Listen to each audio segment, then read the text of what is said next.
beleza? Tudo bem com vocês? Bom, espero que estejam bem, todos com saúde, todos dentro de casa, fazendo aí essa quarentena necessária para a gente poder diminuir aí a propagação desse vírus que já vem fazendo bastante vítima esse ano. Bom, eu, Thiago Cavaco, estou aqui para mais uma videoaula com vocês, dessa vez de propagação do calor. Então essa parte ficou faltando para alguns alunos lá em Vitória, no cursinho Madame, e aí vou gravar essa parte complementar hoje, para vocês poderem fazer os exercícios, tirar dúvidas, enfim, ok? Olha só, gente, a gente viu a definição de calor, que o calor é energia térmica em trânsito, passando aí entre dois corpos que têm temperaturas diferentes, mas como esse calor ele pode se propagar? Como essa energia ela pode ser transferida aí de um corpo para o outro? Olha só, gente, a propagação do calor ela pode se dar de três formas. A primeira delas é a condução. Como é que funciona a condução? Você começa a aquecer, por exemplo, uma barra.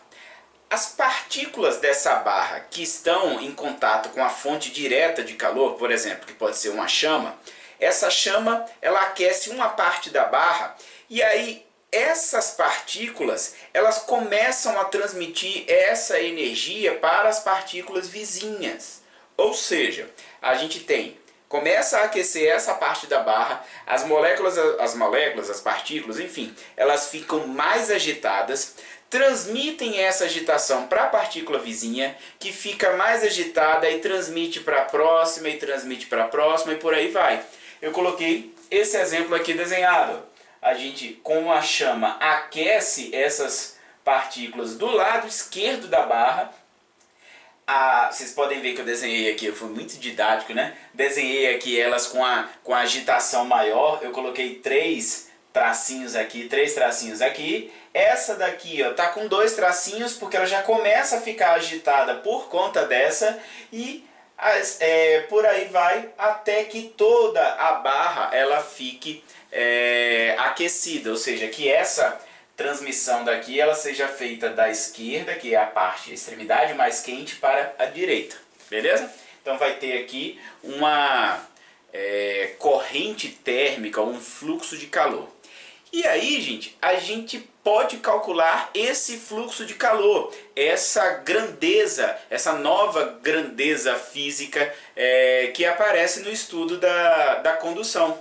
O fluxo de calor ele pode ser definido como sendo a quantidade de calor dividido pelo intervalo de tempo que esse calor é transferido aí de um corpo para o outro.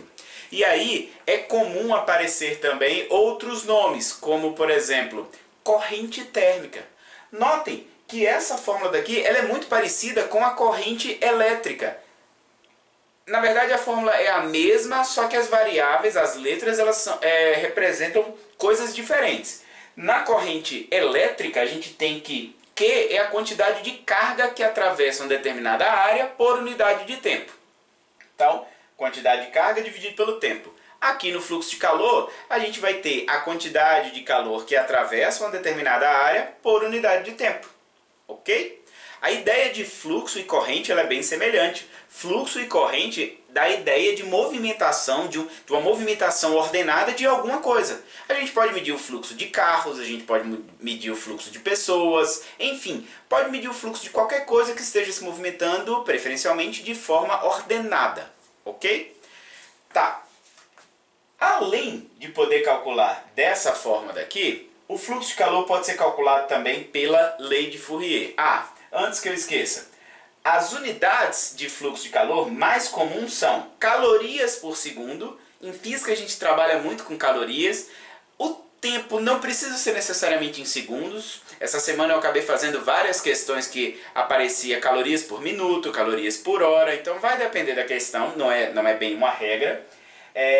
Pode aparecer em watts. Vocês têm que lembrar que watts é a mesma coisa que joules por segundo. Ou seja, se cair o fluxo de calor em watts, vocês têm que lembrar de transformar a quantidade de calor para joule. Ou seja, ele está falando do SI, Sistema Internacional de Unidades. Não pode esquecer de passar para joule. E, voltando agora para a lei de Fourier, essa é uma outra forma da gente calcular o fluxo de calor. Pensa um pouquinho comigo.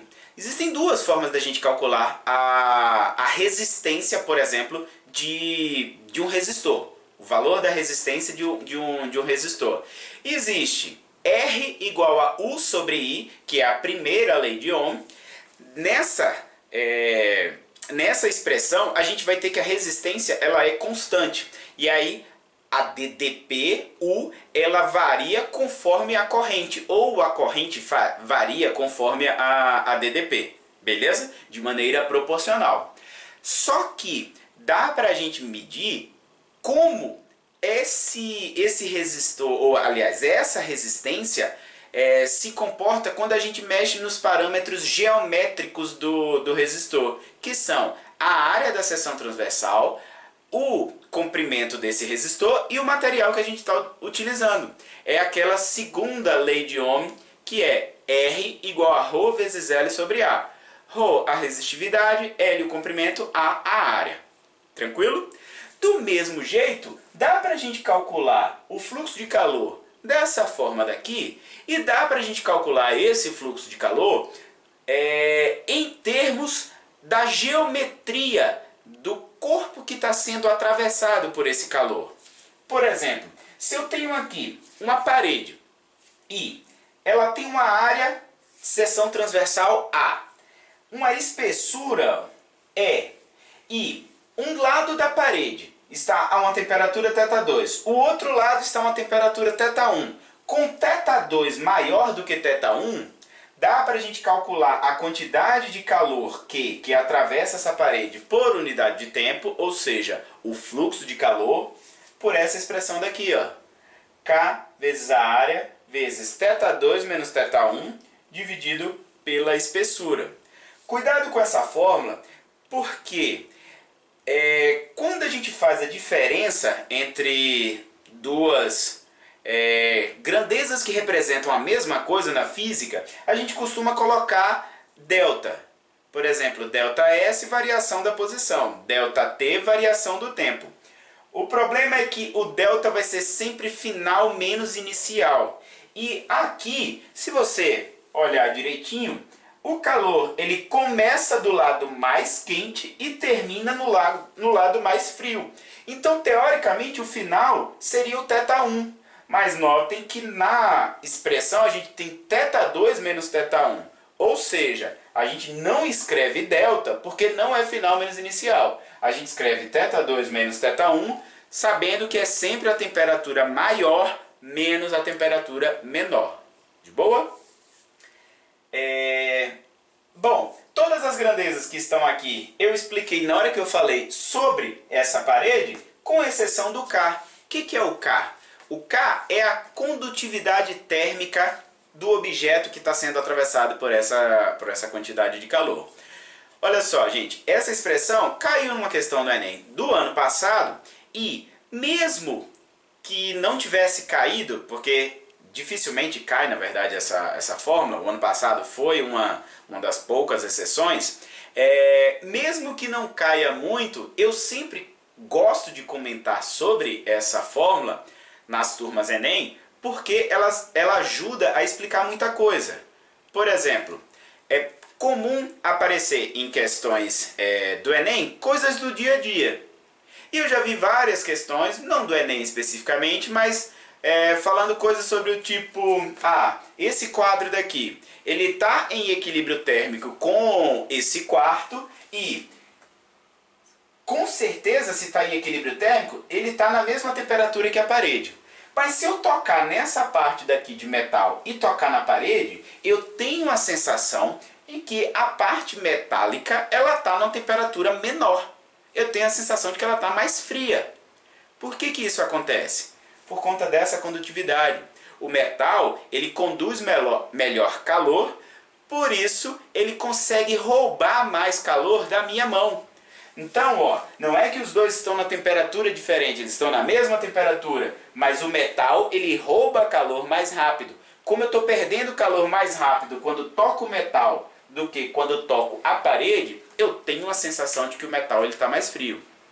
Já vi questões desse mesmo tipo, que pediam a explicação de por que quando você vai de manhã cedo ao banheiro tomar banho, mesmo o tapete do banheiro tendo passado a madrugada inteira em equilíbrio térmico com o banheiro inteiro, então não deu tempo suficiente dos dois atingirem a mesma temperatura, por que que a gente tem a sensação que o tapete ele está mais quente do que o piso do banheiro?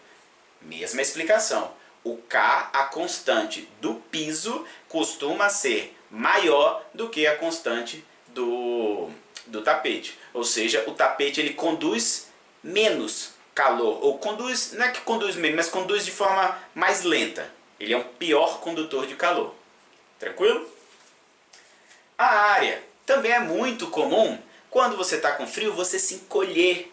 A gente pode fazer uma associação com química. As reações elas acontecem mais rápido se a gente tem uma maior área de contato.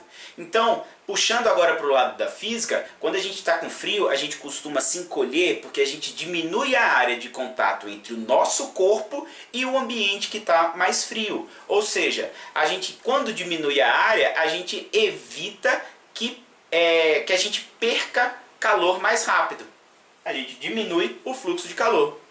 Em compensação, quando está aquele dia muito quente mesmo, você costuma chegar, por exemplo, às vezes não tem ar-condicionado no seu quarto, você vai lá, liga o ventilador, deita na cama, você se esparrama todo, né? Você tenta aumentar a sua área o máximo possível para poder aumentar o fluxo de calor e você perder aquela energia toda, você conseguir diminuir a sua temperatura, perdendo mais calor para o ambiente. Tranquilo? Depende da diferença de temperatura, também isso é lógico. Quanto maior a diferença de temperatura, maior vai ser o fluxo de calor. Quando está muito quente aqui e aqui está mais frio, a gente vai ter um fluxo grande. Quando essas temperaturas estão próximas, o fluxo diminui. Ok? E por último, depende da espessura. Claro, isso também é muito comum de aparecer no dia a dia. Quando você está com frio, você quer diminuir o fluxo de calor de dentro do seu corpo para o ambiente, então você vai lá e se cobre com um cobertor mais grosso. Porque quando a gente aumenta a espessura, a gente diminui o fluxo de calor.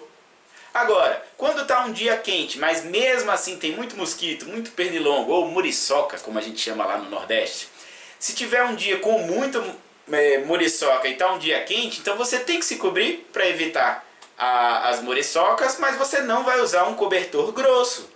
Porque você está com calor, você precisa, você está com bastante energia, né, na verdade. Você precisa liberar essa energia. Você vai lá e usa um cobertor fino. Você diminui a espessura para poder aumentar o fluxo de calor de dentro de você para o ambiente.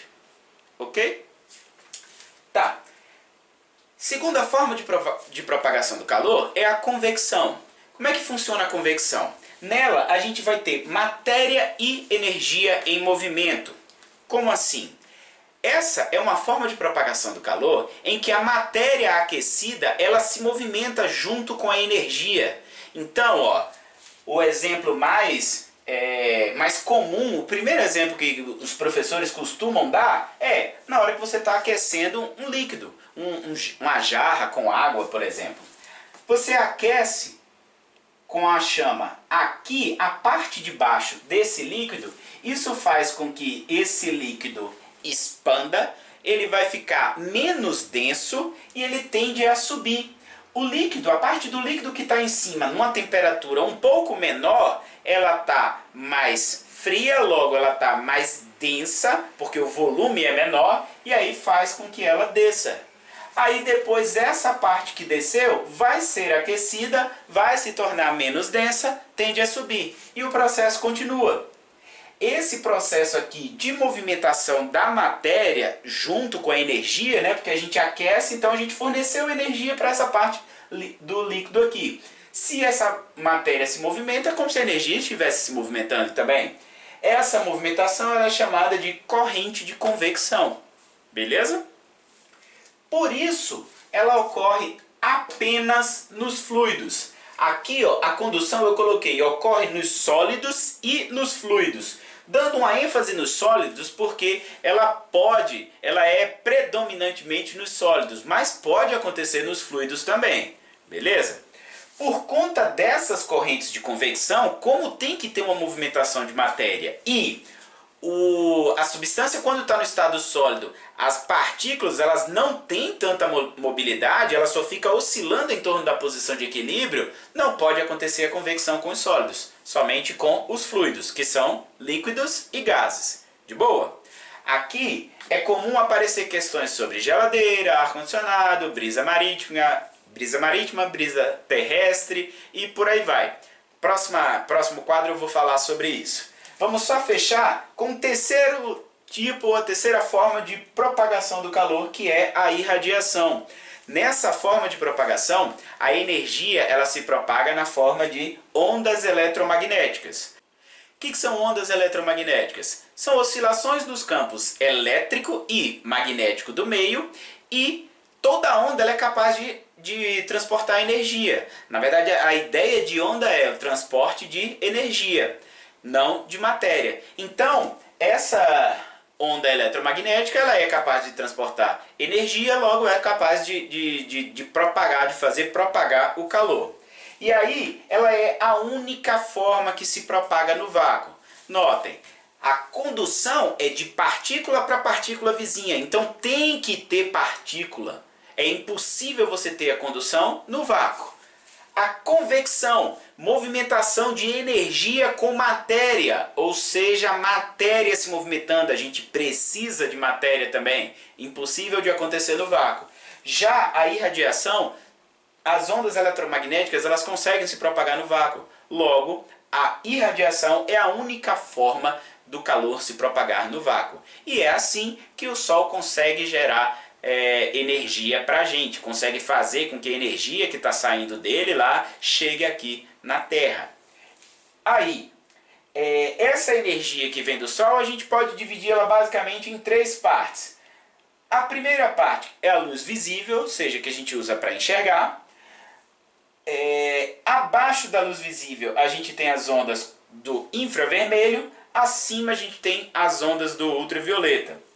Essas ondas daqui, a gente tem outras na verdade, a gente chama genericamente de ultravioleta, mas as ultravioletas mesmo são aquelas com a frequência aqui acima do violeta, mas ainda um pouco próximas do violeta. Mesma coisa o infravermelho, a gente fala que tudo que está abaixo da luz visível seria abaixo do vermelho, então é infravermelho, mas na verdade a gente tem aqui ondas de TV, tem raio-x, tem micro-ondas, tudo antes desse infravermelho. O infravermelho mesmo seria uma frequência menor do que a do vermelho, só que ainda próximo dele, beleza? Eu esqueci de colocar aqui, mas esse eixo ele é uma representação da frequência. Ou seja, a frequência do infravermelho ela é um pouquinho menor do que a frequência da luz visível, que é um pouco menor do que a frequência do ultravioleta. Tranquilo? E para encerrar, mais 6 exemplos frequentes em prova sobre esse assunto de propagação do calor. O primeiro deles é geladeira. Gente, principalmente questões mais antigas, de vestibulares mais antigos, costumavam abordar o seguinte tema: a convecção na geladeira. O freezer da geladeira ele é sempre em cima para poder produzir o ar frio. Esse ar frio desce, o ar quente que está aqui embaixo sobe e forma as correntes de convecção. Por conta disso também, a gente precisa que os andares, as prateleiras da geladeira sejam vazados, sejam na forma de grades e não inteiriços como se fosse uma chapa fechada. Beleza? Por que eu comentei que isso costumava cair em vestibulares antigos? Porque vem a modernidade, vem a engenharia, dá aquela evoluída e muda completamente a forma como a gente conhecia como a gente conhece a geladeira. Olha só, muitos alunos começam a me questionar na hora que eu falo essas características da geladeira. Ah, o congelador na minha casa não é em cima, Cavaco. Por quê? Vejam só, gente. Essa parte do congelador ser embaixo pode acontecer mais por uma questão de praticidade. Imagina para uma pessoa de idade ou para uma pessoa que tem algum problema na coluna, precisar pegar uma coisa que está na parte de baixo da geladeira. Ela vai lá, se abaixa e isso pode causar algum desconforto, alguma dor. Por conta disso, como a gente tem costume de abrir pouco o congelador, algumas geladeiras vêm com esse congelador embaixo para poder facilitar. E a parte que a gente abre com a maior frequência, coloca um pouquinho mais para cima. Tranquilo? Outro detalhe. Ah, Cavaco, a geladeira na minha casa ela não é em grade. Ela é chapa inteiriça. Por que isso? Gente, de alguma forma você tem que fazer esse ar frio que vem de baixo se espalhar pelos andares. Se esse ar ele não vai atravessar o andar da geladeira, tem que ter alguma distribuição ou por andar. Por exemplo, você coloca um cano aqui, uma tubulação por trás da geladeira, na parede de trás da geladeira, para essa distribuição ocorrer andar por andar.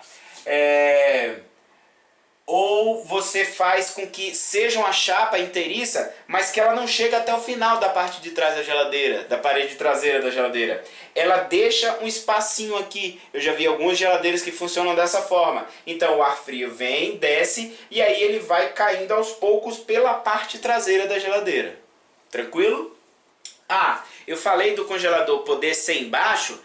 E aí, o que acontece? Gente, alguma coisa tem que ter para pegar o ar frio gerado no congelador e jogar para cima, mesmo com ele embaixo, porque a corrente de convecção ela funciona do mesmo jeito sempre, tá? Em qualquer geladeira tem que ter ar frio descendo e ar quente subindo. Não importa se isso vai ser andar por andar, vai ser na geladeira toda, enfim, tem que acontecer desse jeito. Outro caso, ar-condicionado. O ar-condicionado é muito comum da gente ver e aparecer nas questões que o ar-condicionado ele tem que estar instalado em cima, porque ele vai jogar o ar frio, esse ar frio ele é mais denso, desce, o ar quente ele vai lá e sobe. Mas, Cavaco, lá no meu apartamento a gente tem aqueles ar-condicionados de janela, né? Aqueles quadrados tal, mais antigos, e é embaixo, é na parte de baixo da parede. Pode isso acontecer? Pode, gente. Você só não vai estar usando o ar-condicionado na melhor forma, de forma mais eficiente. O que vai acontecer? O ar-condicionado vai jogar o ar frio embaixo e esse ar frio ele não vai subir. Mas, como eu falei, pode ocorrer a condução nos gases também. Então, como o ar frio ele já é mais denso, ele não vai subir, ele vai continuar embaixo. Tá, esse ar frio ele vai acabar esfriando a camada de ar que está próxima e acima dele, que depois esfria a próxima e esfria a próxima e por aí vai. Então, é como se estivesse ocorrendo aí uma condução no calor. De boa? Isso me lembra uma questão que eu fiz essa semana sobre o aquecimento de uma piscina. Um cara que toma conta da piscina vai lá e mede a temperatura em qualquer ponto da água e acha 25 graus Celsius. Aí depois de vários dias com muito calor, ele vai lá e mede de novo. Em qualquer ponto da piscina está 28 graus Celsius. Aí na questão perguntava sobre como o calor ele se propagou do ambiente para a piscina e da superfície, da água na superfície para os pontos mais embaixo. Gente, do ambiente para a piscina é de se esperar que a maior parte do calor tenha vindo do sol. Então ele veio na forma de irradiação. Aí os raios do sol esquentam a parte de cima da água. Só que essa parte de cima, se ela fica mais quente que a parte de baixo, ela não tende a descer. E aí muito aluno meu achou que a próxima forma de propagação, da parte de cima para a parte de baixo, seria convecção. Porque nos fluidos, líquidos e gases, a gente costuma ter o aquecimento por convecção. Mas nesse caso não foi convecção, porque você esquentou por cima. Vai ter convecção quando a gente esquenta por baixo o fluido, Tá, o que vai ser então? A camada de cima está mais quente, ela está em contato com a camada mais embaixo, vai ocorrer aí o aquecimento também por condução, assim como no caso do ar-condicionado jogando o ar frio embaixo. Ok? Outro caso, brisas marítimas, brisas terrestres. Olha só, digamos que você esteja lá em Recife, então tem um tubarãozinho lá na praia e durante o dia, o que acontece? O sol ele está esquentando, está jogando a mesma quantidade de calor por metro quadrado, tanto na água quanto na areia. Só que a areia ela tem um comportamento semelhante ao dos metais. Ela esquenta muito rápido. Você pega um ferro de passar roupa, liga ele na tomada, rapidinho ele está quente, né? Agora, para você aquecer uma água, você quer ferver, você pega uma massa grande de água, para você ferver vai demorar. Então, a areia ela se comporta como os metais, ela esquenta muito fácil. O que acontece? Durante o dia, essa areia aqui, ela vai aquecer mais rápido, ela atinge uma temperatura maior do que a água. Com isso, o ar que está em cima da areia acaba ficando mais quente e e tende a subir. Ele fica mais quente, dilata, aí ele fica com a densidade menor, tende a subir.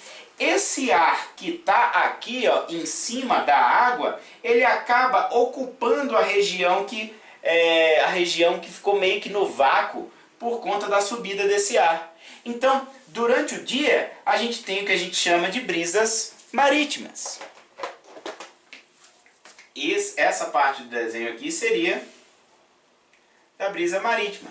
Por quê? Porque a brisa ela sopra do mar para a terra. Agora, à noite, então vocês podem ver que eu fui bem didático aqui, coloquei a luazinha, tal, o tubarão já está dormindo. Fui dar essa aula uma vez, aí teve algum aluno que falou, porque o professor de biologia falou que o tubarão não dorme, ele só baixa os sistemas dele, é como se diminuísse o metabolismo dele e tal. Mas ele fica acordado o tempo todo. Gente, é licença poética, ó, desenho aí bonito e tal. Mas então, à noite, quando a gente tem o processo inverso, vai acontecer. O que acontece? Da mesma forma que os metais eles aquecem rápido, eles também resfriam rápido. Se você desliga o ferro da tomada, você vai ver que ele vai demorar um pouquinho, mas bem menos do que a água demora para esfriar. Então os metais aquecem rápido e esfriam rápido. Com isso, a areia vai se comportar de novo como os metais, vai esfriar mais rápido. A água que ficou recebendo calor o dia todo, ela vai continuar quentinha.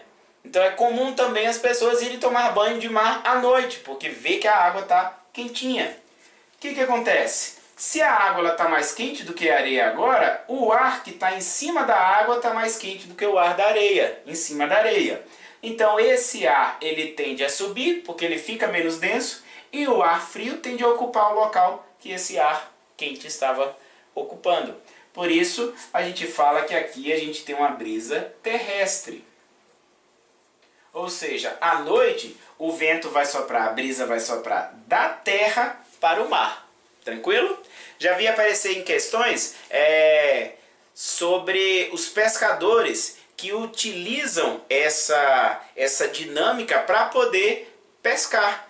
Eles saem durante a noite, que o vento está ajudando eles a entrar para o mar, ou seja, o vento empurra eles para dentro da água e eles retornam de manhã quando o vento ajuda eles na direção inversa, no sentido inverso.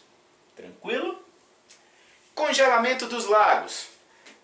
Olha só, a água, imagina que você tem um lago e aqui está na temperatura, sei lá, de menos 30 graus Celsius. Então uma região muito, muito, muito fria. O que acontece? Aqui estando a menos 30 graus Celsius, esse ar ele vai roubar calor dessa parte daqui da água que ele está em contato, ou seja, da parte de cima da água.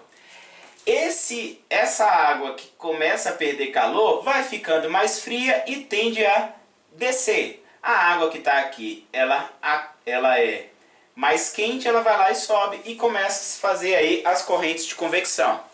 Beleza?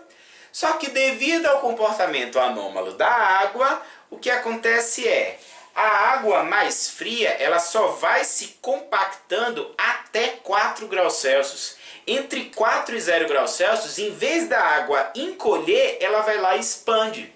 Então esse processo aqui, essa troca, essa corrente de convecção, ela só ocorre até a água chegar a 4 graus Celsius. Quando ela chega em 4 graus Celsius, ela atinge o menor volume possível. Com isso ela começa a aumentar o volume. Se ela vai ficar com volume maior, ela vai ficar menos densa e ela tende a ficar aqui em cima. Ou seja, o ar frio vai continuar roubando o calor agora da mesma água. Não vai ter mais a troca. Por isso, o lago ele começa a congelar somente por cima.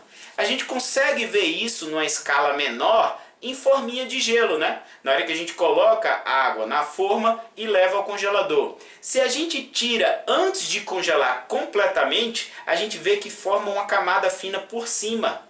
A água ela começa a congelar por cima. Beleza? Tá.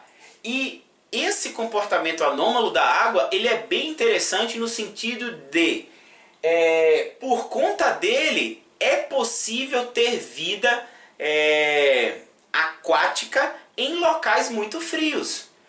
Por quê? Porque se a água não se comportasse dessa forma, se a corrente de convecção continuasse, a água, o lago ia congelar por inteiro. Ou seja, se o peixinho estivesse nadando aí, ele ia morrer congelado, porque ele ia ficar parado dentro de um bloco gigantesco de gelo. Beleza? Outro detalhe, o gelo ele é isolante térmico. Então, na hora que começa a formar essa camadazinha aí de gelo, isso serve como um cobertor para o ar frio não roubar mais calor do ar da água aqui embaixo. Então, cada vez que vai congelando e vai ficando mais grossa a camada de gelo, vai diminuindo o fluxo de calor da água do lago para o ambiente externo. Beleza? Quinto exemplo é o exemplo da estufa. Aqui eu provavelmente vou demorar um pouquinho mais, porque o senso comum ele é meio falho. Quando você pergunta para um aluno, como é que funciona uma estufa? Todos eles respondem de prontidão, o calor entra, mas não sai. E não é bem assim. Olha só, gente, funciona da seguinte forma. A luz do sol, a gente viu no quadro anterior que ela vem na forma de 3 ondas, principalmente eletromagnéticas. Luz visível, 3 tipos de ondas, né? Luz visível, ultravioleta e infravermelho. O que acontece é, o vidro em uma estufa, ele não é transparente para qualquer radiação. Isso acontece com vários corpos, com várias radiações. O vidro ele é transparente ao ultravioleta, é transparente à luz visível, mas não é transparente para o infravermelho. Ou seja, ele não deixa o infravermelho entrar. Então perguntarem para você, tal coisa é transparente ou é opaca? Depende de qual radiação você está falando. Meu braço é transparente ou opaco? Depende. Para a luz ele é opaco, você não consegue enxergar o que está escrito no quadro atrás do meu braço. Mas, em compensação, ele é transparente, por exemplo, para o raio-x. Ele é transparente para o raio gama. Então depende da radiação que a gente está falando. O vidro, mesma coisa. Ele é transparente para ultravioleta e transparente para a luz visível. Então, não é que o calor entra completamente. Tá vendo que o infravermelho ele não consegue entrar? Do mesmo jeito, olha só. Quando a luz entra, bate numa florzinha que está aqui. Se você estiver do lado de fora da estufa, você vai conseguir enxergar essa flor. Ou seja, se você consegue enxergar, a gente só consegue enxergar se a luz chegar nos nossos olhos. Logo, a radiação ela está saindo. Então não é bem assim, o calor entra, mas não sai. A gente acabou de ver que nem entra tudo, e a gente acabou de ver que pode sair uma parte da radiação, sim. Se a gente consegue enxergar essa flor ou as coisas que estiverem lá dentro da estufa, é porque tem luz saindo. E luz é energia na forma de onda eletromagnética, ok? Mas o resto da luz que não sair, junto com essa radiação ultravioleta aqui, que vai ser absorvida pelas coisas aqui, elas vão ser transformadas porque todo corpo ele é capaz de emitir radiação. Todo corpo é capaz de brilhar, entre aspas. Por exemplo, vocês, alunos Madam e alunos dos simples cursos, vocês brilham, beleza? Só que a gente não consegue brilhar de forma a ser visto num quarto escuro, ou seja, a gente não emite radiação na forma de luz visível, a gente emite radiação na forma de infravermelho. Não sei se vocês já viram, óculos infravermelho de visão noturna. Esses óculos eles captam a radiação infravermelha e transformam aquilo numa imagem que a gente possa enxergar. A gente não enxerga o infravermelho, mas esse dispositivo ele é capaz de fazer isso, esse óculos é capaz de fazer isso. Então, o que acontece é, a emissão dessa florzinha daqui, ela é na forma de infravermelho. Então pensa comigo, o calor entrou em parte na forma de ultravioleta e luz visível. Parte dessa luz visível é refletida, só que grande parte dela é absorvida na forma de calor. Aí, esse corpo daqui, essa florzinha vai emitir. E aí, muito cuidado, eu já vi aluno ter a seguinte dúvida: Cavaco, não entendi essa parte, porque se o infravermelho não consegue entrar, como é que essa florzinha está refletindo o infravermelho? Eu não falei que ela está refletindo, ela está emitindo. Pelo simples fato dela ter uma temperatura. Todo corpo que tem uma temperatura maior do que zero está emitindo energia, está emitindo radiação. Como a gente emite radiação de acordo com a nossa temperatura, e a nossa temperatura não é alta o suficiente para a gente emitir na luz visível, a gente emite numa frequência menor, ou seja, no infravermelho. E aí essa luz aqui, essa radiação infravermelha que essa flor está emitindo, não consegue sair. Então, é como se essa flor ela estivesse funcionando como se fosse um transformador de frequência. Ela absorve boa parte do ultravermelho e do ultravioleta e da luz visível e transforma isso em infravermelho. Aí o infravermelho que não consegue sair. Beleza? Espero que tenha ficado claro, hein, galera? Isso daqui é bem chatinho de entender, mas a ideia é essa. Por último, a garrafa térmica. Garrafa térmica é um dispositivo que evita as 3 formas de troca de calor, ou pelo menos tenta evitar ao máximo as 3 formas de troca de calor. Como é que funciona basicamente uma garrafa térmica? A gente tem 2 paredes aqui com vácuo entre elas. O vácuo ele evita as trocas de calor por condução e convecção. Por que isso? A gente viu que a única forma de propagação de calor no vácuo é a irradiação. Então, se eu faço uma parede interna com vácuo, eu evito, ou pelo menos se eu tentar o máximo de vácuo possível, eu evito ao máximo as trocas de calor por condução e convecção. E essas paredes elas são também duplamente espelhadas, ou seja, elas têm um espelho voltado para dentro da garrafa e tem um espelho voltado para fora. Por que isso? O espelho voltado para dentro ele evita que a radiação saia. A radiação está saindo aqui do café, bate nesse espelho interno e fica aqui dentro. Da mesma forma, essa partezinha daqui de fora tem um espelho virado para fora, porque aí isso evita que a radiação entre. A ideia da garrafa térmica não é só, tipo assim, deixar quente e se puder aquecer seria bom. Não, é manter naquela temperatura. Por isso que ela é espelhada para fora e para dentro também. Tranquilo?